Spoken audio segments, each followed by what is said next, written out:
Praise lord friends. నిన్నటి రోజున ఒక మిషనరీ ఖమ్మం ప్రాంతంలో అనుకోని రీతిగా మరణించడం జరిగింది. యవనస్తుడు ఛత్తీస్గఢ్ ప్రాంతం నుంచి వచ్చి అక్కడ మిషన్ వర్క్ చేస్తూ ఉన్నాడు. సో తల్లిదండ్రులకు ఇన్ఫామ్ చేయడం జరిగింది. తల్లిదండ్రులు వచ్చి వారు చెప్పిన విశ్వాసపు మాటలు విన్నప్పుడు చాలా ఆశ్చర్యం వేస్తుంది. నా కుమారుడు ఎలా చనిపోయాడు, ఎక్కడ చనిపోయాడు అన్నది ఇంపార్టెంట్ కాదు, కానీ నా కుమారుడు ఎక్కడికి వెళ్ళాడన్నదే చాలా ఇంపార్టెంట్. ఆ తల్లి మాటలు విందామా?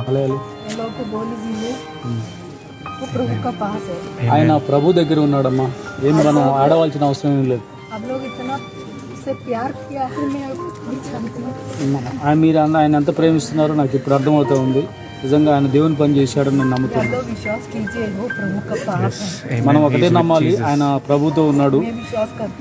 నేను నమ్ముతున్నాను ఆయన ప్రభుతో ఉన్నాడని.